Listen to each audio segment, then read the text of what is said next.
Gubernur Basuki Cahayapurnama mengatakan Pemprov DKI akan menyuntikkan dana ke badan usaha milik daerah yakni PD PAM Jaya dari sumber anggaran pendapatan dan belanja daerah perubahan APBDP. Tambahan dana itu diproyeksikan untuk anggaran kerjasama bisnis to bisnis atau B2B dengan operator lain. Kerjasama B2B merupakan salah satu solusi agar Jakarta tidak lagi ketergantungan dengan perusahaan swasta penyedia air yang saat ini dipegang oleh PT Aetra Air Jakarta dan PT Palija. Terkait masalah pengelolaan air bersih, Mahkamah Konstitusi memutuskan menghapus pasal dalam Undang-Undang Nomor 7 Tahun 2004 tentang sumber daya air. Sebelumnya, Pengadilan Negeri Jakarta Pusat mengabulkan gugatan Citizen Lawsuit dari Koalisi Masyarakat Menolak Swastanisasi Air Jakarta untuk menghentikan kebijakan swastanisasi air minum di DKI Jakarta. Direktur Utama PAM Jaya Sri Widayanto Kader yakin rencana akuisisi Palija dan Aetra oleh PAM Jaya dalam pengelolaan air bersih tetap akan berjalan baik meski di bawah manajemen Pemprov DKI. Gubernur DKI Jakarta Basuki Cahayapurnama atau Ahok menilai kinerja perusahaan air minum Jaya lamban. Beberapa instruksinya untuk dapat memberi pelayanan air bersih kepada warga pun belum dapat terrealisasi. Bagaimana kesiapan PAM Jaya dalam melayani air bersih di Jakarta? Lalu bagaimana kerjasama dengan operator lain? Nah, untuk membahasnya telah hadir Direktur Utama PD PAM Jaya Sri Widayanto Kaderi dari juga Divisi Pengaduan dan Hukum Yayasan Lembaga Konsumen Indonesia atau YLKI Ibu Sularsi. Selamat datang Pak Sri Widayanto. Selamat datang Ibu Larsi di Berita Satu TV. Pemirsa, di sini kami juga mengundang Anda untuk memberikan komentar. Boleh lewat SMS ke 0858 1425 9889 dan juga bisa menelpon melalui nomor interaktif di 021 52 900 308 atau 021 52 900 311. Baik, kita ke Pak Sri Widayanto terlebih dahulu. Pak, Pemprov DKI Jakarta menyatakan kesiapannya untuk mengucurkan dana. Nah, bagaimana kesiapan PAM Jaya dalam penyediaan air ini? Ya, jadi sebagaimana kita tahu bahwa selama ini memang kita sudah hampir 16 tahun atau 17 tahun kita bekerja sama, ada operator itu Palija di sebelah barat Ciliwung dan kemudian juga Aetra di sebelah timur Ciliwung yang kita kerjasama. Ya. Terus kemudian PAM sebagai supervisi, sebagai pengawas dari pelaksanaan kerjasama tersebut. Nah, kalau kemudian saat ini memang pelayanan kami atau pelayanan PAM bersama mitranya ini baru sekitar 60% dari jumlah populasi yang ada di Jakarta. Sehingga kita masih ada 40% lebih. Ya, inilah yang memang Pak Gubernur menginginkan bahwa PAM juga ikut terlibat aktif di dalam proses pelayanan ini. Memang kalau yang dulu kita agak sulit, kenapa? Karena dengan adanya kerjasama ini ada hak eksklusif.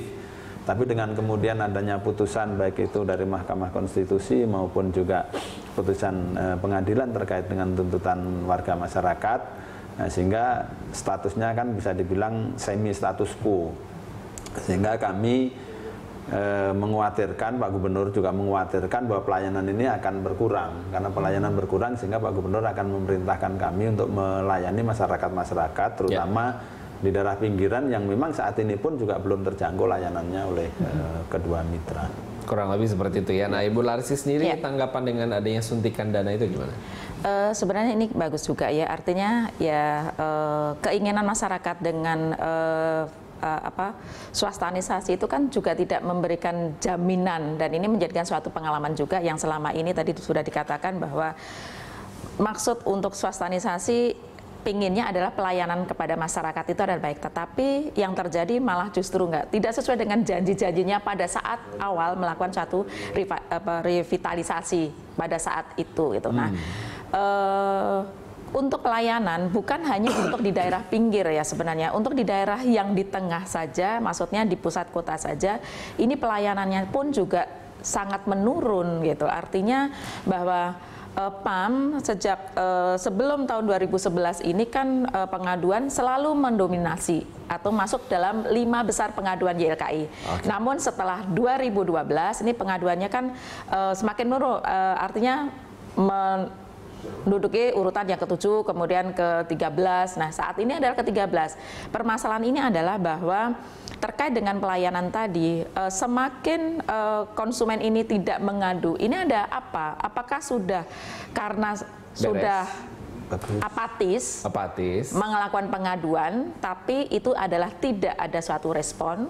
Atau bagaimana? Ini yang perlu dikaji ulang. Artinya yang selama ini memang masyarakat konsumen ini yang tadi dikatakan baru 60% pelayanan yang diberikan ya. 40%-nya itu seperti apa? Yang 60% ada juga belum. Nah, harapannya dengan ada suntikan dana tadi adalah ada pelayanan-pelayanan yang bagus gitu. Nah, ke depan. Selama ini pelayanan PAM berarti belum maksimal ya? Belum. Artinya dari pengaduan yang masuk ke YLKI dari awal sampai saat ini, 3 permasalahan yang selalu mendominasi adalah 1, tentang distribusi. Gitu loh. Distribusinya dia tidak pernah dapat distribusi, sementara konsumen ini adalah selalu membayar abonemennya. Gitu. Kemudian yang kedua adalah mengenai tagihan yang membengkak, tagihannya tinggi tetapi pelayanannya ini tidak sesuai dengan yang diterima oleh masyarakat. Dan yang ketiga adalah tentang kualitas. Nah, 3 hal ini yang selalu mendominasi dari tahun ke tahun. Makanya mudah-mudahan ke depan PDAM ini menjadi supervisi adalah supervisi yang benar-benar fight gitu loh. Warga mana aja tuh Bu yang gitu, komplain seperti itu, dari warga mana saja? Dari warga masyarakat. Oh, nggak ada daerah khusus? Nggak ada daerah khusus, iya, di Jakarta. Baik, nah ini kita menyatakan kalau Ahok Pak, 2018 katanya sudah beres untuk penyambungan pipa karena akan banyak apartemen dibangun. Nah, bagaimana tanggapan Bapak? Ya, jadi betul bahwa memang problem kita di Jakarta ini kan kita punya banyak sumber air sebenarnya. Kita punya 13 sungai, kita punya 76 situ, waduk, dan seterusnya. Tapi itu tidak ada yang bisa dimanfaatkan. Jadi sumber air untuk Jakarta memang mayoritas adalah dari Jatiluhur, dan kemudian yang kedua adalah dari Cisadane. Nah, ini kita dengan adanya pemerintah, baik itu pemerintah pusat maupun pemerintah daerah, melakukan revitalisasi sungai, waduk, dan seterusnya, mudah-mudahan ini bisa dimanfaatkan nanti menjadi air baku, air minum. Kalau saat ini yang bisa dimanfaatkan baru Pesanggerahan, itu pun hanya kecil sekali, hanya 150 liter per detik. Terus kemudian juga baru Kali Krukut itu juga cuma 400 liter per detik. Sedangkan kebutuhan kita sebenarnya tahun ini kalau kita harus meningkatkan layanan sampai dengan 70%, itu kita perlu air sampai dengan 23.000 liter per detik. Wow, saat ini kita baru punya 18.000 liter per detik. Jadi kita masih ada kurang 5.000 lebih gitu ya. Nah, jadi ya disitulah tadi kalau misalnya Bu Larsi tadi bilang bahwa distribusinya kurang ini segala macam, ya kita tidak tutup mata, tapi memang dari waktu ke waktu kita juga berusaha untuk mendistribusikan ini menjadi lebih merata lah, lebih ke ini. Dan kemudian kalau di daerah-daerah tengahan kota itu biasanya kita bagus. Kenapa? Karena kebetulan instalasi kita ini kan dulu dibangun Pejompongan, itu juga dulunya adalah di pinggir kota, ataupun juga misalnya di Jatinegara Kaum, itu juga awalnya juga pinggiran kota, tapi sekarang udah jadi sentral, udah ada di tengah kota, sehingga kalau di tengah sih relatif bagus. Kami yang berat itu adalah biasanya di area-area Pluit, Muara Karang. Kebetulan juga Pak Gubernur rumahnya ada di sana. Itu memang itu juga kami juga sering dapat komplain dari beliau karena airnya Jakarta kurang Utara, dan seterusnya. Jakarta Utara juga itu Pak, Jakarta sangat Utara, tinggi sekali, kemudian Marunda, kemudian juga Rorotan, itu memang adalah sentral-sentral atau titik-titik yang terjauh dari kami, sehingga memang itulah yang kemudian kami perlu membangun nantinya adalah semacam booster pump yang kemudian ada di pinggir. Juga mungkin kita juga memanfaatkan seperti BKT ataupun Marunda yang akan dibangun, waduk di Marunda, inilah yang kita manfaatkan nantinya untuk menambah kapasitas air. Kendalanya apa Pak kalau seperti di Jakarta Utara seperti itu? Ya, kendalanya yang pertama adalah karena ini merupakan titik yang terjauh dari lokasi instalasi yang sekarang kita punya. Sehingga kita emang merencanakan bahwa di pinggir-pinggir itu nanti akan kita bangun instalasi-instalasi yang mungkin walaupun hanya kecil, tapi biar bisa lebih terjangkau sehingga ya. kita bisa memberikan layanan. Pak Ahok sendiri menilai kalau kinerja PAM Jaya sangat lamban. Pernah bilang ke Bapak mungkin lambannya seperti apa? Ya, memang beliau menyampaikan lamban, tapi kami juga menjelaskan kepada beliau, melaporkan kepada beliau bahwa selama ini kan kita terbelenggu oleh adanya perjanjian kerjasama, di mana kami tidak boleh melakukan layanan karena itu sudah diikat di dalam perjanjian kerjasama. Jadi adanya hak eksklusif yang nggak bisa kita tembus gitu. Nah, baru kemudian belakangan memang kami sudah memulai, misalnya contohnya sekarang di rumah susun fluid itu kami sudah layani karena Palija memang juga nggak sanggup. Tapi untuk menyatakan ketidaksanggupan kami perlu waktu yang tidak sedikit, hampir 1 tahun kami untuk bersepakat bahwa Palija tidak sanggup. Nah, sedangkan kalau kami melayani tanpa kami punya formal, ya ini kan nanti di belakang hari bisa terjadi salah salah mengambil putusan kaitannya dengan masalah legal. Jadi kami kan juga terkait dengan itu Pak Pamjaya katanya kan sudah bekerja sesuai dengan aturan yang ada, tapi Pak Ahok sendiri katanya maunya lebih cepat. Ini tanggapannya gimana?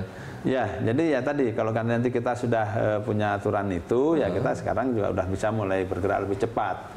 Jadi kami sudah merintis misalnya di daerah-daerah pinggir-pinggir itu kayak di Tegalalur, kemudian juga di Pegadungan, kemudian juga di Bintaro pinggir, Semanan, kemudian di Rorotan, itu kami sudah mulai merintis untuk kami melayani. Kami menyiapkan saat ini sedang memproses untuk membangun satu IPA-IPA kecil atau IPA-IPA mobil yang sifatnya mobile, jadi bisa kita pindahin kemana-mana. Memang kapasitasnya tidak bisa besar, tapi itulah yang akan kita lakukan dalam waktu ke depan ini. Yang cepatnya seperti itu ya? Ya, termasuk juga seperti tadi bahwa Pak Gub juga menyampaikan akan memberikan dana PMP segala macam, ya PMP-nya itu ya untuk itu. Jadi kita akan bangun IPA-IPA kecil di situ dan kemudian juga membangun jaringan-jaringan yang kemudian bisa melayani masyarakat. Dan kita memang lebih agak fokus kepada masyarakat-masyarakat yang berpenghasilan rendah.